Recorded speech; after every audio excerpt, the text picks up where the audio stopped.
नया formula introduce कर रहा हूं। अब ये सभी के लिए नया है, तो अब समझ लीजिएगा please. Sine of A plus b into sign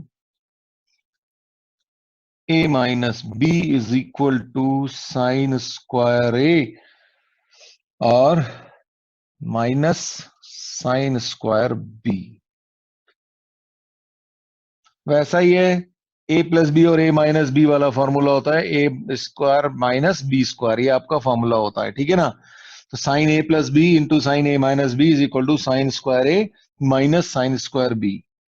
अगर आप इसका प्रूव करना चाहते हैं कि भाई ये कैसे आया, तो साइन ए प्लस बी, अगर मैं थोड़ा सा हिंट दे देता हूं आपको, अगर आप इस फॉर्मूले को प्रूव भी करना चाहते हैं तो साइन ए प्लस बी की वैल्यू होती है साइन ए कॉस बी प्लस कॉस ए साइन बी, और sine of a minus b की वैल्यू का हम फॉर्मूला होता है साइन ए कॉस बी माइनस कॉस ए साइन बी।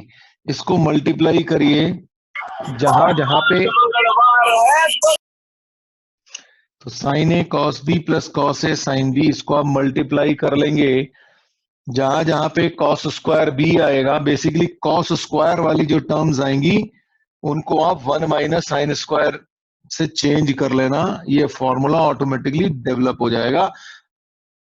प्रूफ आपसे कोई पूछेगा नहीं, तो इसलिए उसकी टेंशन लो नहीं, ना स्कूल में ना कहीं और। तो ये आपको ये याद हो जाना चाहिए फॉर्मूला, ठीक है। बिल्कुल ऐसे ही एक और फॉर्मूला आएगा, cos of A plus b into cos of a minus b, और वो होगा cos square a minus sine square b. अब यहां पे ध्यान रखना, देखो वहां पे sine square a minus sine square b था, कॉस के केस में cos square a minus sine square b हो गया, ये ध्यान रखना आप। ये नहीं तो पता लगा आप cos square a minus cos square b लिख रहे हो, वो नहीं है, formula is different, cos square a minus sine square b. Sine a plus b into sine a minus b is equal to sine square a minus sine square b, ये formula आपको याद रखना है। प्रूव के लिए मैंने आपको बता दिया, साइन ए प्लस बी और साइन ए माइनस बी की फॉर्मूला उसको अप्लाई कर दें आप, जहां जहां पे कॉस स्क्वायर की टर्म आएगी वहां वहां पे उसको वन माइनस साइन स्क्वायर वाली टर्म में कन्वर्ट कर देंगे, तो ये फॉर्मूला आपके पास ऑटोमेटिकली जनरेट हो जाएगा। कोशिश करके देख लीजिएगा, इस बहाने आपको प्रैक्टिस हो जाएगी, ठीक है। ऐसे ही cos a plus b into cos A minus B जो होगा वो होगा cos square a minus sine square B. तो यहाँ पे कॉस नहीं है, ये बात आप खास ध्यान रखेंगे।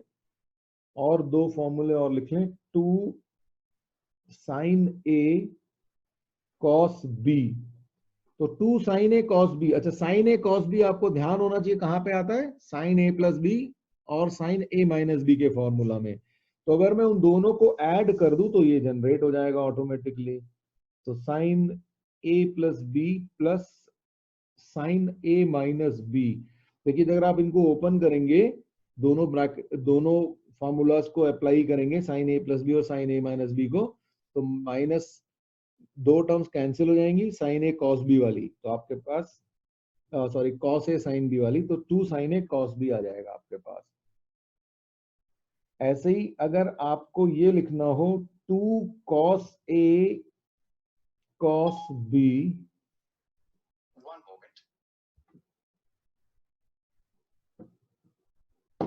तो two cos A cos B आपके पास आ जाएगा cos of A plus B plus cos A minus B, यहां से ये फॉर्मूला आ जाएगा आपके पास। और अगर मान लीजिए आपको two sine a sine b चाहिए, तो वो कहां से आएगा आपके पास, cos A minus b minus cos a plus B. तो ये चारों फॉर्मूले और आपको अच्छे से याद होने चाहिए। याद होने का एक ही तरीका है, आप उस पर कुछ क्वेश्चंस करेंगे अपनी बुक से, कुछ मैं करा रहा हूं अभी। तो एक छोटा सा क्वेश्चन इसी चीज के ऊपर, sine square 6x minus sine square 4x, तो आपको ये शो करना है, is equal to sine 2x into sine 10x। जल्दी से बता दो मुझे होगा कि नहीं होगा। साइन स्क्वायर b का फॉर्मूला लगा हुआ है, तो sine square a minus sine square b क्या बताया आपको हमने ने अभी, ये वाला फॉर्मूला आपका अप्लाई हो जाएगा, ये वाला। तो साइन a प्लस बी और साइन a माइनस बी,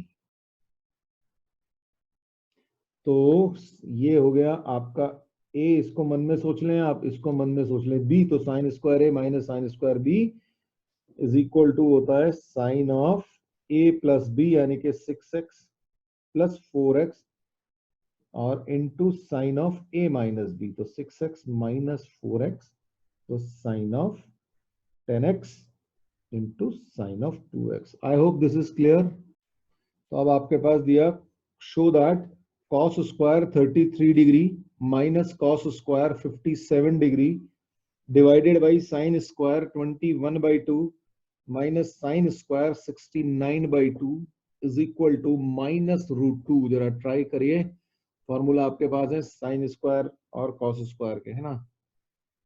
तो चलिए, cos स्क्वायर 33 और माइनस साइन स्क्वायर 57 है। cos स्क्वायर के फॉर्मूला में sine cos square a minus sine square b आना चाहिए, तो वो है नहीं हमारे पास। तो उठा के एक काम करते हैं, सबको साइन में बदल देते हैं, और वैसे भी दिख रहा है कि √2 आ रहा है, तो इसका मतलब कैंसिल होने वाली है, और कैंसिल तभी होंगी जब साइन में ही होंगे या cos ही में होंगे। तो साइन में कन्वर्ट कर दिया, तो cos square theta is 1 minus sine square theta होता है, तो आपको 10th क्लास से पता ही है। बिल्कुल सेम वे में यहाँ पे कर दिया, तो ये आपका 1 से 1 कैंसिल भी हो गया, तो अब आपके पास ऊपर आ गया sine square 57 degree minus sine square 33 degree, और ये नीचे मैंने फॉर्मूला लगा दिया sign square a minus sine square B का, तो ये नीचे हो गया आपके पास 21 45 साइन 45 और into sine of minus 24 degree.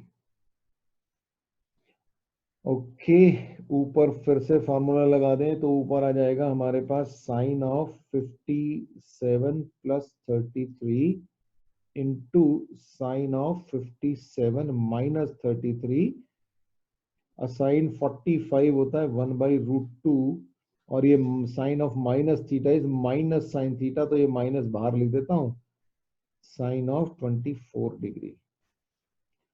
Okay, sine 57 plus 33 हो गया sine of 90 into sine of 57 minus 33 is 24 over minus 1/√2 into sine 24, ये कैंसिल हो गए, साइन 90 होता है 1, तो आपका आ गया minus √2। I hope this is clear. तो क्वेश्चन है आपके पास, आपको दिया हुआ है cos square theta plus cos square theta plus alpha minus 2 cos theta cos alpha into cos theta plus alpha is independent of theta. अब आपको ये बताना है कि ये ट्रू है या फॉल्स है। इंडिपेंडेंट ऑफ थीटा का मतलब आप कुछ भी वैल्यू रखें, थीटा की कोई फर्क नहीं पड़ने वाला है ना। इंडिपेंडेंट का मतलब ये हो गया, तो पूरा की पूरी चीज सेम ही रहने वाली है अगर थीटा कुछ भी रखते रहो आप। तो ये जरा सोचिए कैसे करेंगे आप। बिल्कुल सही है, तो देखें इसको, cos square theta plus cos square theta plus alpha है। अच्छा, ये है 2 cos theta cos alpha, 2 cos a cos b, 2 cos a cos b क्या होता है, cos of a plus b और plus cos a minus b, और ये बाहर cos of theta plus alpha है। तो हमने बेसिकली इसकी वैल्यू ये ब्रैकेट में रख दी, 2 cos a cos b की, 2 cos थीटा cos अल्फा क्या हो जाएगा, cos of theta plus alpha plus cos of theta minus alpha. Okay, cos theta plus alpha यहाँ पे भी है, कॉस थीटा प्लस अल्फा यहाँ पे भी। अगर ब्रैकेट ओपन करूंगा तो ये स्क्वायर हो जाएगा, तो ये वाली टर्म और ये वाली टर्म जो है वो कैंसिल हो जाएंगी। ओके, तो अब आपके पास आ जाएगा cos square theta minus cos theta minus alpha into cos of theta plus alpha. अच्छा, cos A minus B into cos of A plus B, तो वो क्या होता है? वो होता है cos square theta minus sine square alpha. ये वाला फॉर्म, इस फॉर्मूले को आपको अभी बताया था कि यही होता है cos square theta minus sine square the alpha is equal to cos theta minus alpha और कॉस थीटा प्लस अल्फा। ये दोनों फिर से कैंसिल हो गए, तो आपके पास आ गया आंसर साइन स्क्वायर अल्फा। अब मजे की बात यह है कि इसमें थीटा आया ही नहीं, और क्योंकि थीटा नहीं आया तो इसका मतलब this is independent of theta, independent of theta, है ना। थोड़ी सी और बदमाशी करके सोचें कि हमने कहा कि भाई इंडिपेंडेंट ऑफ थीटा है, तो कुछ अलग अलग वैल्यूज रख के देख लेते हैं थीटा की, है ना। अच्छा, सबसे बढ़िया क्या होता है, मतलब आप थीटा जीरो रख, हमें वैल्यूज किस किस की पता होती हैं? 30 डिग्री, 0 डिग्री, 45, 60, 90, है ना, एन तक की वैल्यूज पता होती हैं। अब तो हमें 180 तक भी पता चल गई। तो हम कुछ वैल्यूज रख के देखते हैं। तो सबसे पहले तो सबसे बढ़िया, सबसे आसान कौन सी होती है? Theta is equal to 0 degree होती है भाई, है ना। तो थीटा इज इक्वल टू 0 रखें, तो कॉस 0 यहाँ पे रखेंगे, तो इसमें कॉस 0 क्या जाएगा? 1 होता है। Okay, theta is equal to 0 रख दिया, तो ये हो गया कॉस स्क्वायर अल्फा। तो कॉस स्क्वायर थीटा, थीटा 0 है तो कॉस स्क्वायर अल्फा, और माइनस 2 कॉस 0 तो 1 हो गया, तो 2 कॉस अल्फा और 2 कॉस अल्फा, यानी कि 2 कॉस स्क्वायर अल्फा, और ये हो गया 1 माइनस कॉस स्क्वायर अल्फा, यानी कि साइन स्क्वायर अल्फा। भैया कंफर्म हो गया कि ये है इंडिपेंडेंट ऑफ थीटा। लेकिन फिर भी भाई एक आध और चीज रख के देख लो, क्योंकि अगर गड़बड़ हो गई तो पता लगा, जैसे पिछले क्वेश्चन में हुआ था, 2 ऑप्शंस आ गए थे आपके, और दो या नहीं आया, ऑप्शन है ही नहीं तो पता भी नहीं है, फिर भी एक वैल्यू तो एटलीस्ट चेक करके देख लें। तो थीटा इज इक्वल टू 90 डाल देते हैं।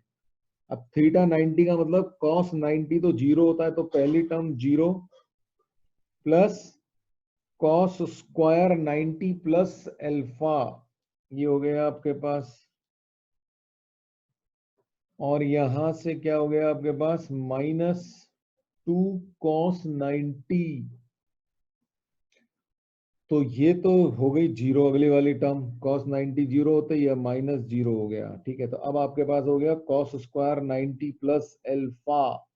ऑब्वियसली थीटा इसमें आ नहीं रहा। अच्छा, वैसे भी कॉस 90 प्लस अल्फा क्या होता है? Sine alpha minus sine alpha होता है एक्चुअली में, तो माइनस साइन अल्फा का होल स्क्वायर है, तो फिर से साइन स्क्वायर अल्फा आ गया, यानी कि ये ट्रू है। तो ऐसा भी आप थोड़ा बहुत मौका लगे तो आप सोच सकते हैं भाई, ठीक है। हर क्वेश्चन में नहीं होगा, फिर से बोल रहा हूं, लेकिन जहां मौका मिल जाए वहां कर डालो। ठीक है भाई, क्वेश्चन ये है, find x in first quadrant for which cos x plus 30 into cos x minus 30 is equal to sin 30। जरा बताइए मुझे क्या होगा आंसर। हाँ जी, क्या होगा? cos a प्लस बी और into cos a minus b लिखा हुआ है ये, तो ये हो गया cos square x minus sine square 30, और इज इक्वल टू साइन 30 वैसे भी हाफ होता है, तो cos square x minus 1/4 is equal to 1/2।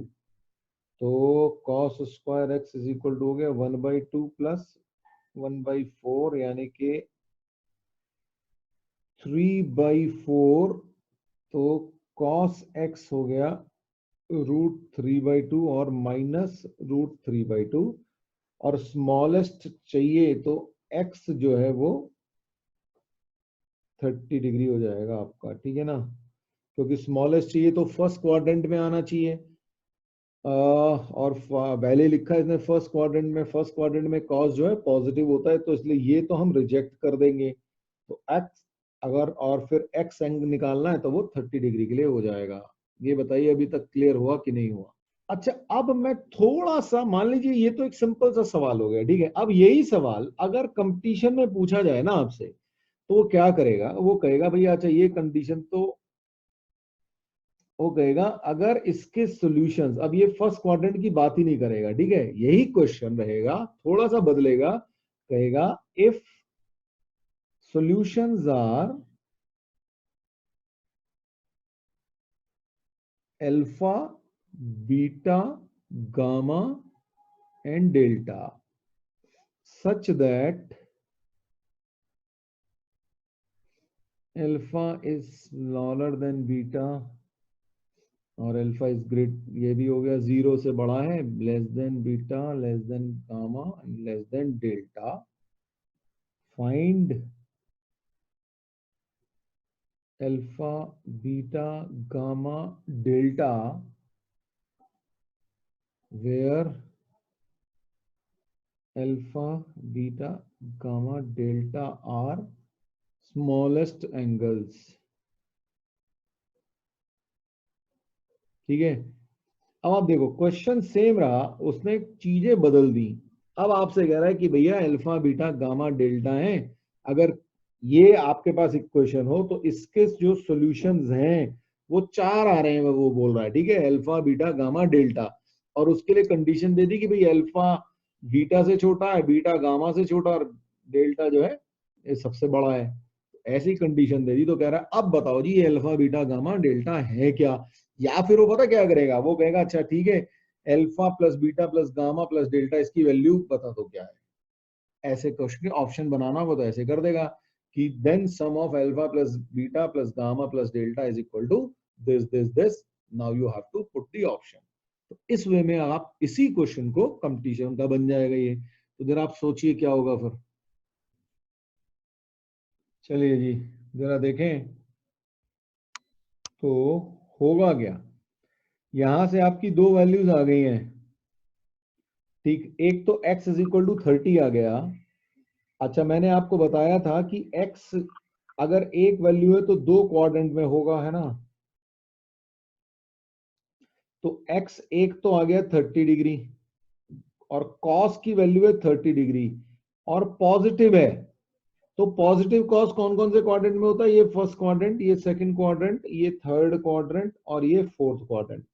First और फोर्थ में cos पॉजिटिव होता है।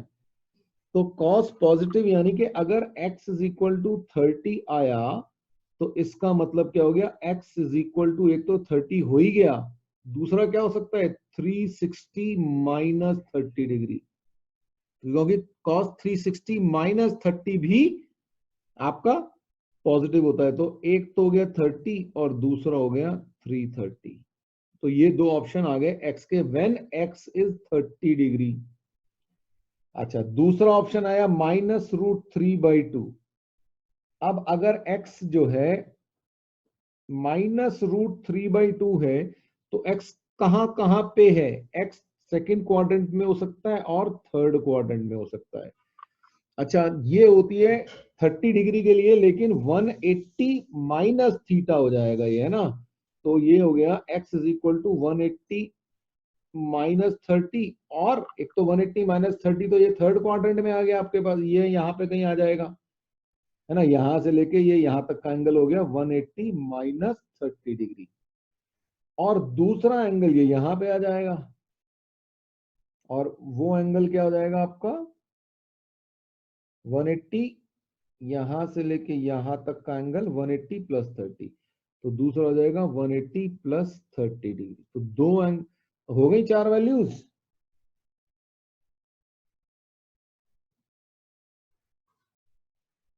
तो ये हो गया आपका 150 और दूसरा हो गया 2110, ठीक। तो अब आप इसमें से अल्फा सबसे छोटा, तो ये अल्फा, ये हो गया बीटा, ये हो गया गामा, और ये हो गया डेल्टा।